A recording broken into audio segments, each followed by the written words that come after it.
내가 잘 살고 있는지 모르겠다. 뭔가 왜 사는지 모르겠다. 회의감이 든다. 이런 고민이 드는 분이라면 오늘 같이 이 질문에 대해서 고민해보면 좋을 것 같아요. 요새 유튜브 켜면 제일 먼저 뜨는 게 저는 부동산이거든요. 매일같이 전세가 오르고 매매가 오르고 뭐 천세대 중에 전세는 하나밖에 없고 주식도 오르고 화폐 가치 떨어지고 투자하라 그러고 지금은 좀 유행은 지난 것 같지만 갓생살기, 뭐 자기계발 이런 정보들 넘쳐나잖아요. 그런 거 볼 때마다 약간 조급해지고 뭐 나만 안 하는 거 아닌가? 나만 뒤처지는 거 아닌가 싶고 취업이라는 퀘스트 하나 깼더니 또 다음 것이 내 집 마련, 결혼 이런 것들이 기다리고 있고 그렇게 달리다 보면 어차피 길지도 않은 삶을 이렇게 살아야 하나 싶기도 하고요. 저도 삶을 후회 없이 잘 살고 싶은 마음이 굉장히 커서 고민을 많이 해왔고 지금은 어느 정도 정리가 된 것 같아요. 제가 이 고민을 해결했던 과정을 들려드리고 싶어요. 전 대학교 다닐 때 회의감이 많이 들었거든요. 학교를 처음에 들어갔을 땐 너무 좋았는데 다니다 보니까 내가 이걸 왜 다니고 있지? 그러면서 휴학하고 많은 일들을 해봤던 것 같아요. 아르바이트만 그 대학생 시절에 한 20가지 이상 해봤던 것 같아요. 그러다가 공기업에서 인턴을 한 적이 있거든요. 그때 교수님께서 인턴은 어땠니? 물어보시는데 제가 원래도 회사에 좀 회의적이었는데 더 회의적이 되었다라고 답했어요. 그랬더니 교수님이 왜냐고 물어보셔서 저는 회사를 위해서 그렇게 뭔가 부품처럼 일하는 게 너무 의미 없게 느껴졌고 조금 더 본질적이고 보람 있는 일을 하고 싶다라고 답했던 기억이 나요. 그랬더니 교수님께서 그게 마르크스의 소외라고 하셨어요. 인간이 기계적 부품이 되고 인간성을 상실하게 되는 것. 자본주의에서 노동자가 된 인간이 스스로 결정하고 뭔가 사유할 능력을 박탈당하게 된대요. 그때 제가 졸업을 앞두고 있었는데 사실은 그때도 회의감이나 의무는 계속 품고 있으면서 어쩔 수 없이 졸업하면 취업해야지 이렇게 취업 생각을 하고 원서를 쓰고 했던 것 같아요. 주위를 보면 다 그렇게 하고 있고 나만 이 무리에서 소외될 수는 없는 거기도 하고 또 뚜렷한 다른 하고 싶은 것도 없으니까 근데 아무리 면접을 보러 다니고 해도 그 의문이 지워지진 않더라고요. 그렇게 내키지도 않는 이 성취를 위해서 내가 이렇게까지 애써야 하나 싶고 삶이 얼마나 아까운데 그리고 삶의 방식이 얼마나 다양한데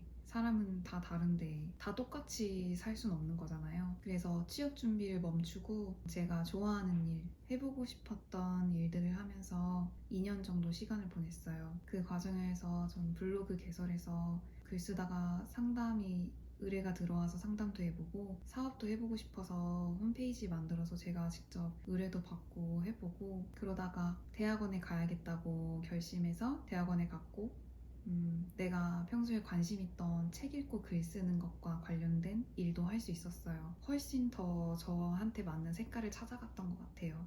이 과정에서 제가 내려놓은 것은 당위였어요. 실제로 인지행동 치료에서 사용되는 단어인데 당위적 사고란 이런 거예요. 내가 반드시 해야 한다고 믿어왔던 것들 사람마다 다를 수 있는데 예를 들면 나는 완벽해야 해. 나는 뭐 목표를 세우고 달성해야 해. 바쁘게 살아야 해. 남들보다 잘해야 돼. 아니면 항상 긍정적으로 생각해야 돼. 이런 것도 당위가 될 수 있고 하루도 허투루 보내면 안 돼. 남의 기대를 저버리면 안 돼. 아니면 사람들한테 인정받아야 돼. 뒤처지면 안 돼. 남들이 하는 건 나도 해야 돼. 나는 항상 좋은 사람이어야 해. 이런 것들 반드시 뭐뭐 해야 한다라고 믿어왔던 것들 이런 게 다 당위적 사고라고 하는데 이런 말들이 저를 가두고 있었더라고요. 그걸 어느 순간 깨달았어요. 아 내가 이렇게 꼭 살아야 할 필요는 없는 건데 나는 왜 이렇게 살고 있지? 언제부터 내가 이렇게 해야 된다고 생각하고 믿었던 거지? 제가 어릴 때부터 이렇게 믿고 살진 않았을 거 아니에요. 그쵸? 자기가 무슨 이런 당위적 믿음이 있겠어요. 그래서 내가 자라면서 이런 것들이 내 안에 좀 심어졌겠구나. 심리학에서도 그렇게 말하더라고요. 어릴 때 보고 듣고 자라면서 경험한 것들이 우리 안에 무의식으로 이렇게 남겨진다고.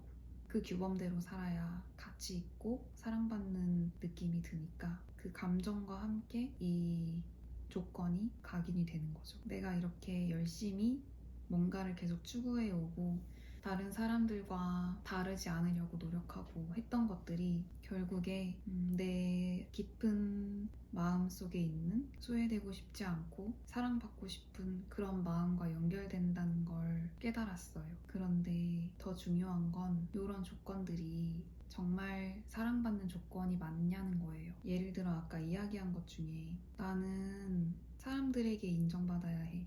근데 사람들한테 인정 못 받으면 한번 떠올려 볼까요? 못 받는 일 너무 많잖아요. 근데 그렇다고 내가 인간적으로 사랑받지 못하게 되나? 내 가족이나 친구가 내가 무언가를 잘 해내지 못했다고 나를 미워하나? 한번 생각해보면 그렇지는 않잖아요. 물론 인정받아서 더 사랑받고 기분이 좋았던 때가 있었겠죠. 나 이렇게 뭔가 인정받으니까 되게 많은 사랑받고 내가 되게 가치 있는 가치감이 드네? 이런 적이 과거에 있었으니까 이게 그렇게 깊게 박힌 건데 정말로 그렇냐? 그게 나의 선택지를 제한하고 내 길을 좁히고 있어요.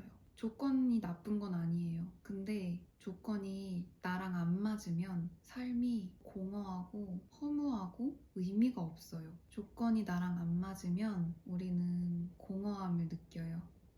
왜냐면 나한테 이 조건이 별로 의미가 없으니까. 대학 가서 스펙 쌓고 취업하고 시험 보고 남들 결혼할 쯤 나도 결혼하고 가정도 꾸리고 남부럽지 않게 살아요. 그런데도 공허해요. 왜냐하면 그건 내 조건이 아니라 타인의 조건을 충족하는 삶이었으니까.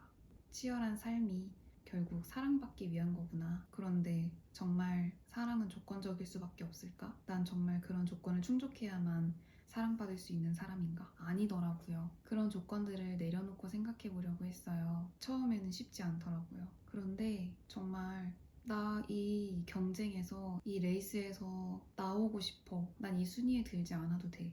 라고 인정하고 나왔더니 너무 마음이 편안해지는 거예요. 그리고 내가 진짜로 원하는 게 뭔지를 더 생각하게 되고 그러다 보니까 이렇게 살아야 한다라는 어떤 틀이 많이 작아지고 내가 뭘 해야 하는 것도 하지 말아야 되는 것도 사실은 없다는 걸 깨달았어요.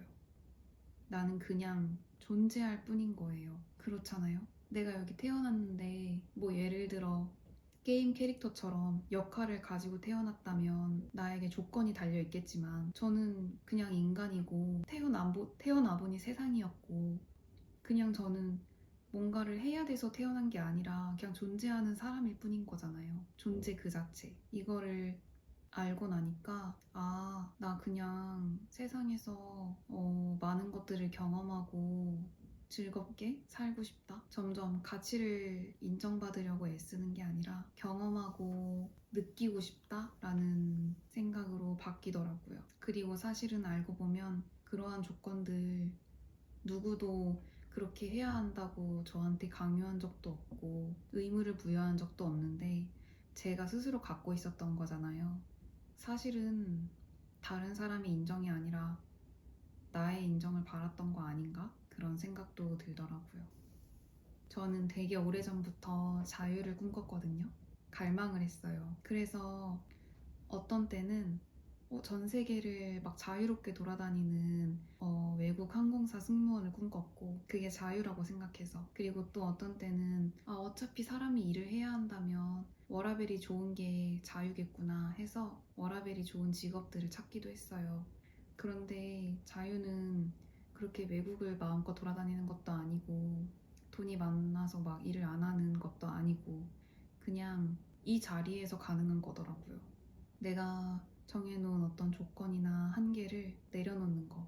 그럼 난 진짜 뭐든지 될 수 있으니까. 한계를 내려놓고 가능성을 여는 것. 그게 자유더라고요. 우리가 정말 의지대로 살고 있는 게 맞는 걸까? 우리 자신의 의지대로? 아니면 어떠한 규범이나 어릴 때 형성된 그런 조건에 의해서 나도 모르게 무의식적으로 그렇게 해야 된다고 믿으니까 살고 있는 거 아닐까. 그것에 따라서 한번 스스로 탐색해 볼 수 있으면 너무 좋을 것 같아요. 훨씬 자유로운 삶을 살 수 있더라고요.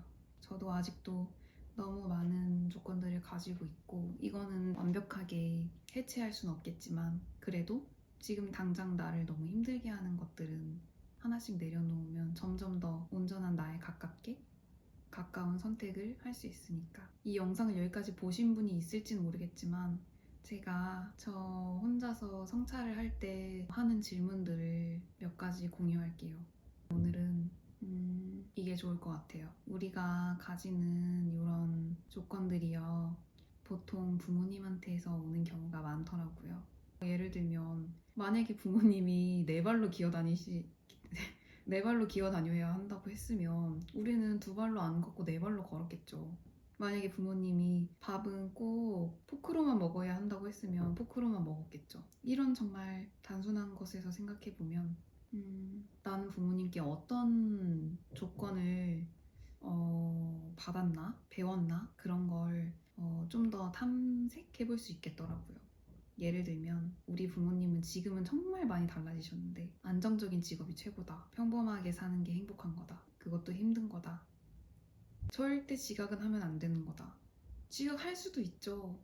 물론 상황에 따라 다르지만 지각은 절대 하면 안 되는 건 아니잖아요. 항상 바쁘게 살아야 한다. 뭐 남한테 절대 피해주면 안 된다. 겸손해야 한다. 이런 것도 너무 조건이지 않아요? 효율적으로 살아야 한다. 이런 것도. 이건 약간 지금 저한테 띵 와닿는데? 이런 것들 여러분 질문이에요. 나는 부모님한테 어떤 말을 많이 듣고 자랐는가? 거기에 힌트가 완전 있을 거예요. 그리고 내가 지금 잘 살고 있는지 회의감이 들고 막 공허하고 이런 마음이 드는 건 지금의 내가 처한 현실이 어떤 부분이 만족스럽지 못하기 때문이잖아요. 그러면 그 현실 안에 들어있는 어떤 조건, 전제가 무엇인지 한번 파악해보면 좋을 것 같아요. 예를 들어 회사에서 너무 스트레스를 받는 거예요. 다른 사람들이 나한테 일을 너무 많이 주는 거죠. 근데 나는 그걸 거절하기도 힘든 거예요. 왜냐하면 부탁을 거절하는 건 좋은 도리가 아니라고 배웠거든요. 그리고 다른 사람들한테 좋은 인상을 주고 싶기도 하고. 그럼 이 안에다가 써보는 거예요. 나는 일이 너무 많아. 근데 일이 왜 이렇게 많아? 다른 사람들이 일을 주는데 거절을 못해. 왜 못해? 누가 부탁하면 거절하면 안 되지. 왜 안 될까? 거절하면 상대방이 서운할 거 아니야. 다른 사람을 서운하게 하면 안 돼? 왜? 왜냐면 항상 좋은 인상을 줘야지. 같은 회사에서 일을 하는데 같은 회사에서 일을 하면 꼭 선한 인상을 줘야 해? 모든 사람들이 너에게 좋은 인상을 주고 있어? 그리고 그게 가능한 일이야? 모든 사람에게 좋은 인상을 주는 것이 정말 현실적으로 가능해? 그리고 그렇게 해서 내가 얻고 싶은 게 뭐야? 좋은 평판? 인정? 그래서 내가 포기해야 하는 건 뭐야? 내 시간, 내 감정, 내 삶. 이런 자기 자신한테 질문들을 해보면 많이 몇 가지 찾을 수 있을 거예요. 그러면 오늘 숙제입니다. 3가지씩 찾아봅시다. 한번 해보시고 댓글에 남겨주세요. 비슷한 고민, 감정 나누는 분들이랑 이렇게 작업을 공유해보면 아마 서로에게 공감되고 위로되고 도움이 되는 부분이 있을 거예요. 그러면 긴 영상이었는데 들어주셔서 너무 감사합니다.